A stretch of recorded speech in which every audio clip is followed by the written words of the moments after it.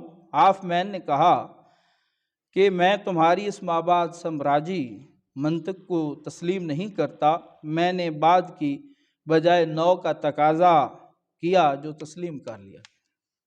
یہاں پر انگریز کے جانے کے بعد بھی اس کے رعب اور دبدبے کو دکھانے کی کوشش کی گئی ہے۔ دوسری جانب کبیر مہدی جو کہ اس ناول کا ایک اور اہم کردار ہے، ہاف مین سے اس کی اچھی دوستی ہے، تاہم وہ ہاف مین سے ایسے رویے کا اظہار کرتا نظر آتا ہے جیسے اپنی اور اپنے بزرگوں کی غلامی کا بدلہ لے رہا ہے۔ تم 1857 میں تو نہیں رہ رہے، انگریز کب کا جا چکا ہے، یعنی گورا صاحب رخصت ہو چکا ہے، پھر تمہارا یہ رویہ ناقابل فہم ہے۔ یہاں کے سب لوگ تو تم جیسے نہیں ہیں، تمہارے دانشور بھی۔ یورپی اقوام سے تمہاری نفرت ایک عجیب و غریب سا رویہ ہے۔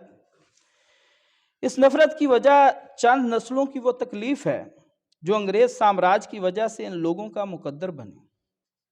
اس تکلیف کے باوجود یہاں کے لوگوں میں سے چند ایک نے انگریز حکمرانوں کی خاص خدمت بھی کی، جو کہ اہل ہند کی ذہنی غلامی کا ثبوت ہے۔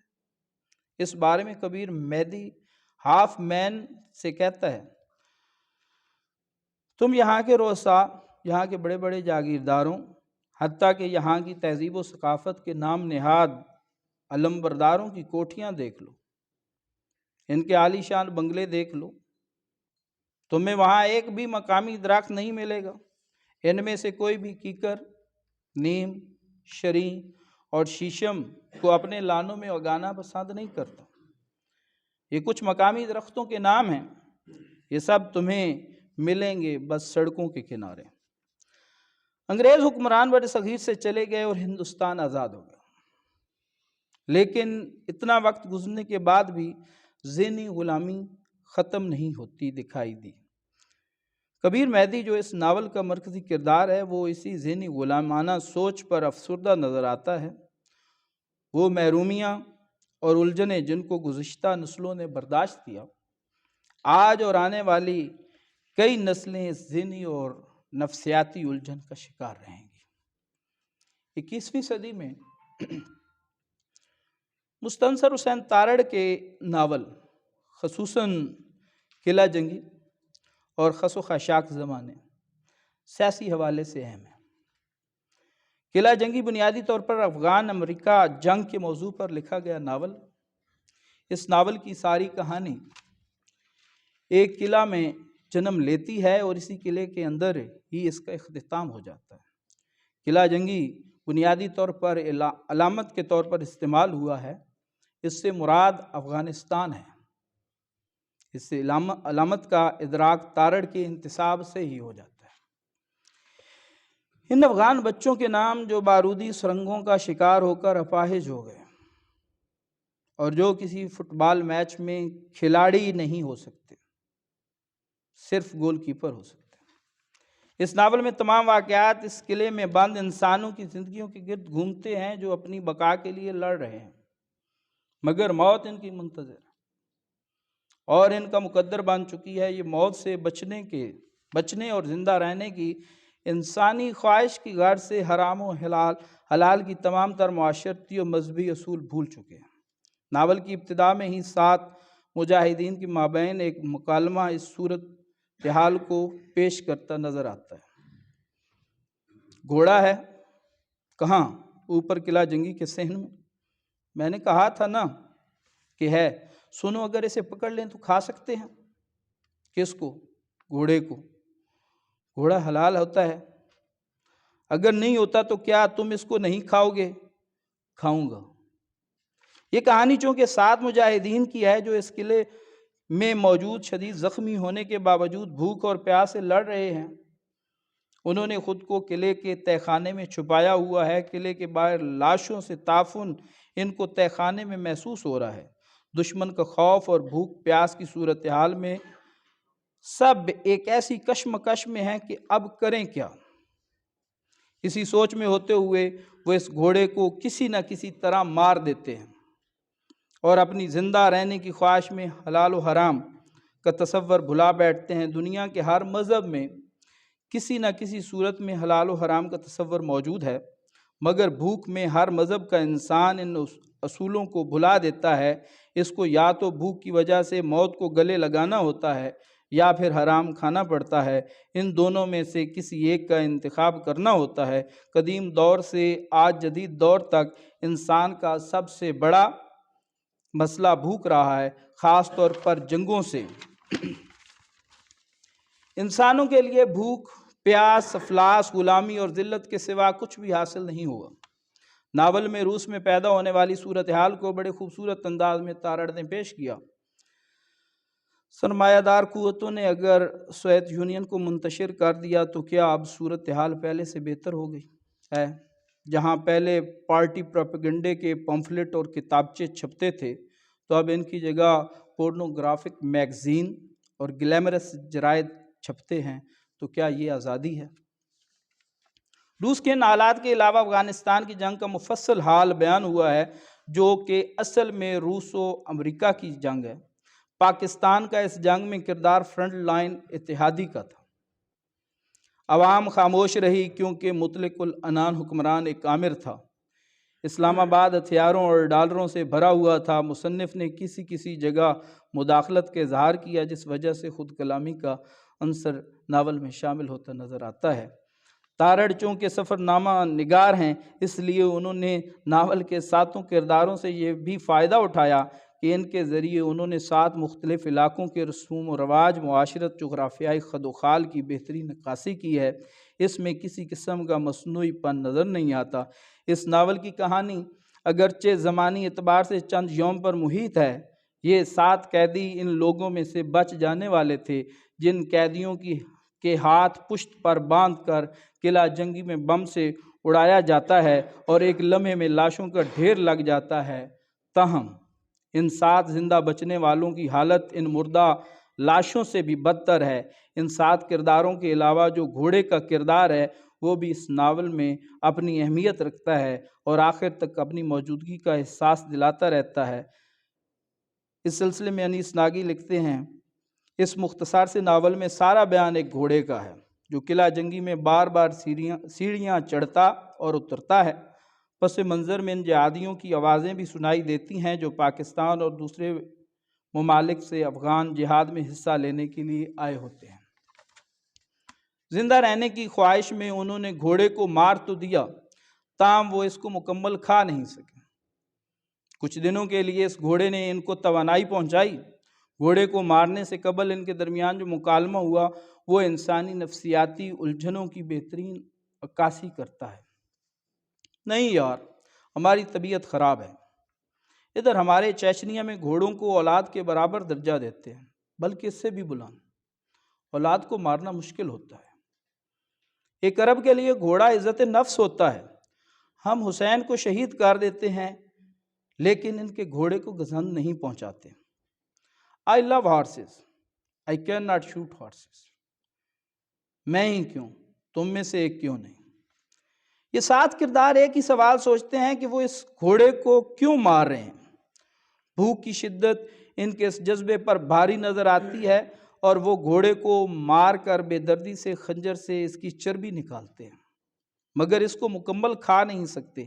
قلعہ جنگی میں گھوڑا ایک علامت کے طور پر استعمال کیا گیا۔ گھوڑے کو مار تو دیا گیا مگر اس کو مکمل کھایا نہیں جا سکا۔ یہاں گھوڑے سے مراد افغانستان ہے اور پہلے اس گھوڑے کو روس نے کھانے کی کوشش کی اور اب امریکہ اسی کوشش میں لگا ہوا ہے کہ کس طرح اس کو نگل جائے۔ خس و خاشاک زمانے تارڑ کا ایک ضخیم ناول ہے جو کہ 2010 میں شائع ہوا۔ ناول کا عنوان وقت کی طرف ایک اشارہ ہے۔ اس ناول میں 3 نسلوں کا احوال بیان کیا گیا۔ 1930 سے 2001 کے دور کو یہ 3 نسلیں گزارتی نظر آتی ہیں اور ہر نسل اپنے حصے کا کردار ادا کر کے چلی جاتی ہے، مگر زمانہ خس و خاشاک ہونے کے باوجود قائم نظر آتا ہے کیونکہ زمانہ باقی رہنے کے لیے۔ ناول کو 3 حصوں میں تقسیم کیا گیا ہے جس سے ناول کی تفہیم میں آسانی کا عنصر پیدا ہوا۔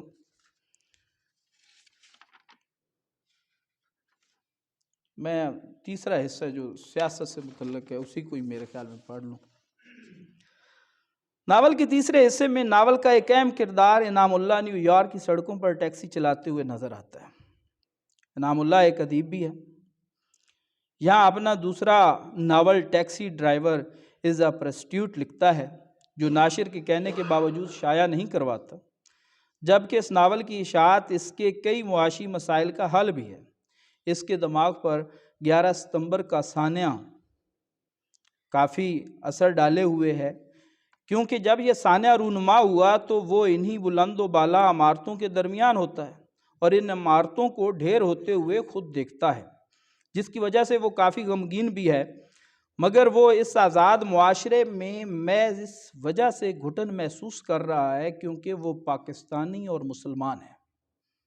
اس کے پاکستانی ہونے کی وجہ سے اس کا معاشرہ اس سے شدید نفرت کا اظہار کرتا ہے۔ اس کو یہ دیکھ کر اور زیادہ تکلیف ہوتی ہے کہ 11 ستمبر کی ساری ذمہ داری ان معصوم افغانیوں پر ڈال دی جاتی ہے جو کئی سالوں سے خانہ جنگی کا شکار ہیں اور 2 عالمی طاقتوں کی وجہ سے پتھر کے زمانے میں پہنچ چکے ہیں۔ اس سانحہ کے بعد یہ مظلوم اقوام امریکہ کے ظلم کا نشانہ بنتی ہیں۔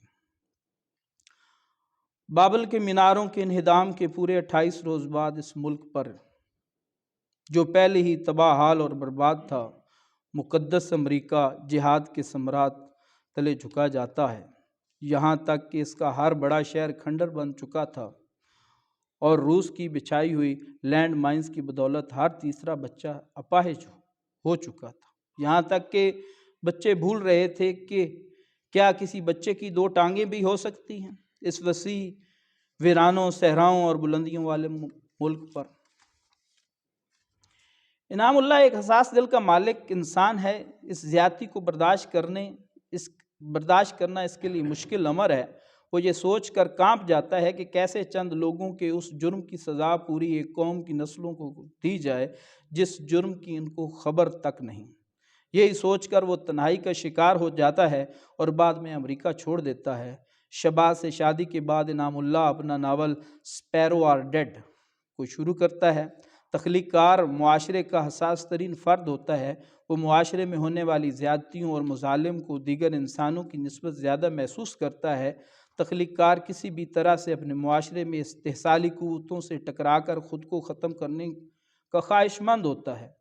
انعام اللہ کو بھی اس کی بیوی شبات کہتی ہے کہ ادیب کا ہتھیار اس کے الفاظ ہی ہوتے ہیں، تم ان الفاظ کے استعمال سے انتقام لے سکتے ہو، جس پر انعام اللہ اس کو جواب دیتا ہے یہ بھی محض خام خیالیاں ہیں شبات کہ ادب ظلم کا راستہ روک سکتا ہے۔ لکھے گئے حروف ہیں، حروف میں سے انصاف کے چشمے پھوٹ سکتے ہیں، نہیں، ادب بھی خود کو بری و ذمہ قرار دینے کی ایک انٹلیکچوئل ماسٹر پیس ہے جس سے فارغ ہو کر آپ ٹھنڈے ہو جاتے ہیں۔ میں نے اپنا فرض ادا کر دیا، اور یہی تو وہ چاہتے ہیں، ہم اس نوعیت کے ماسٹر پیس میں مشغول رہیں، ناول تحریر کریں، مزاحمتی ادب تخلیق کریں، رلا دینے والے مرثیے لکھیں۔ یوں انہیں تو کوئی گزند نہیں پہنچتی، لیکن ہم اس عمل کے نتیجے میں ناتواں ہوتے چلے جاتے ہیں، اور میں انہیں گزند پہنچانا چاہتا ہوں۔ کیا اب تم مجھے سمجھ رہی ہو؟ انعام اللہ کو ان استحصالی قوتوں، خصوصاً امریکہ کا رویہ کافی بے چین کیے ہوئے ہے۔ وہ انسان دوستی کا جذبہ رکھنے کے باوجود اس نظام سے ٹکرانے کی خواہش رکھتا ہے کہ کوئی ایسی تخریب کاری کرے کہ اس کا بدلہ لے سکے۔ شباہت اس کو ایسا کرنے سے روکتی ہے، بلکہ وہ خود بھی اس معاملے میں اس کا ساتھ دینے کے لیے تیار ہو جاتی ہے۔ وہ اپنے مرکز سے امریکہ کی سرحد تک گاڑی میں ایک سفر طے کرتے ہیں۔ یہ سفر ان کی زندگی کی کچھ نئی راہیں اور جہتیں دکھاتا ہے۔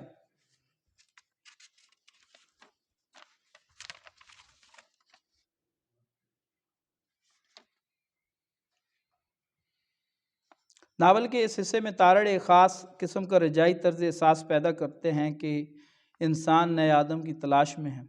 انسان کے اندر ابھی تک یہ امید باقی ہے کہ نیا آدم آئے گا جو خوشی اور مسرت کا پیغمبر ہوگا۔ اس سلسلہ میں ڈاکٹر ممتاز احمد لکھتے ہیں، اب جہاں تک دوسرے سوال کا تعلق ہے کہ کیا تارڑ کے نئے آدم کے تصور سے بحوالہ انعام اللہ اور شبات اتفاق کیا جا سکتا ہے، تو پہلی بات ذہن میں یہ آتی ہے کہ عام طور پر ادب برائے زندگی کے حامی ناول نگاروں نے نئے سماجی، معاشی اور سیاسی سسٹم کے اپنے اپنے ماجرے کے بین السطور حمایت کی ہے تاکہ دکھوں اور غموں میں گھرے انسان کو ان میدانوں میں انصاف مل سکے۔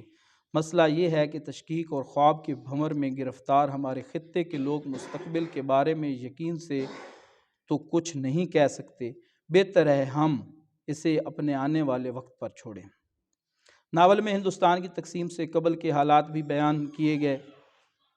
تقسیم سے قبل شہروں اور دیہاتوں کے ماحول کا جائزہ پیش کیا گیا، مختلف قبائل اور فرقوں بلکہ مختلف مذہب کے لوگوں کے مخلوط طرز زندگی کو پیش کیا گیا کہ کس طرح لوگ پرامن زندگی بسر کر رہے تھے۔